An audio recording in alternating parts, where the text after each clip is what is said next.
নিজেদের ছেলে নিজেদের মেয়ে নিজেরাও ইনসাফের সাথে ভাইবেন যে আপনি আখেরাত চিনেন কিনা। আপনার ছেলে মেয়েগুলো যেই জীবন পরিচালনা করতেছে এতে কি মনে হয়, এতটুকু আন্দাজ করা উচিত যে আমার ছেলে আসলে আখেরাত চিনে কিনা, আমার ছেলের সামনে কোনো গন্তব্য আছে কিনা, নাকি এই মোবাইল, নারী, ছবি, জিনা, ব্যভিচার, মদ, জুয়া, নাচ, গান, উলঙ্গ দৃশ্য, হালাল হারামের কোনো বাজ বিচার নাই, পাক নাফাকের কোনো বাজ বিচার নাই, লজ্জা শরম হায়া কিচ্ছু নাই, যখন যা যা মন চায় খাইতেছে, হ্যাঁ যা মন চায় তাই করতেছে।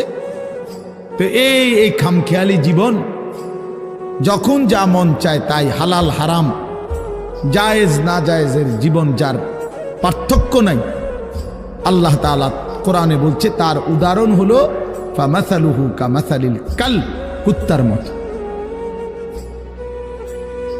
হ্যাঁ, এটা কোরআন শরীফের আয়াত। ওই জীবন কুত্তার জীবন, কুকুরের জীবন। এই জন্য আমি সবসময় এটা বুঝি, বেনামাজির জিন্দিগি কুত্তার জিন্দিগি। এই ফজরের নামাজ না পড়ে যে জানোয়ারগুলো ঘুমায় থাকে, এগুলা কুকুরের জিন্দিগি। খালাস। এই সুদখোরগুলো যে জিন্দিগি কাটায়, এগুলো কুকুরের জিন্দিগি কাটায়। এই হারামখোরগুলো যে জীবন কাটায়, এটা জানোয়ারের জীবন। কোরআন শরীফের আয়াত এটা। ওয়াত্তাবা হাওয়াহু ফামাসালুহু কামাসালিল কালব।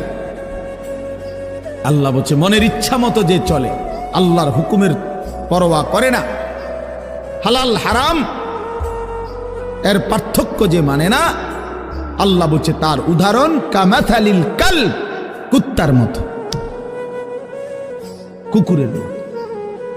ইন তাহমিল আলাইহি ইয়ালহাস আও তাতরুকহু ইয়ালহাস। আল্লাহ বলছে কুকুরের স্বভাব, দৌড়ানি দিলেও জিহ্বা লম্বা করে হাঁফায়, ছেড়ে দিল দাঁড়ায়া দাঁড়ায়া জিহ্বা লম্বা করে হাঁফায়, জিহ্বা লম্বা করে হাঁফায়, এমন করে। এ কুকুরের স্বভাব। পেলেও অতৃপ্ত, না পেলেও অতৃপ্ত, থাকলেও অশান্তি, না থাকলেও অশান্তি। কারণ হারাম করছে, নাফরমান যে।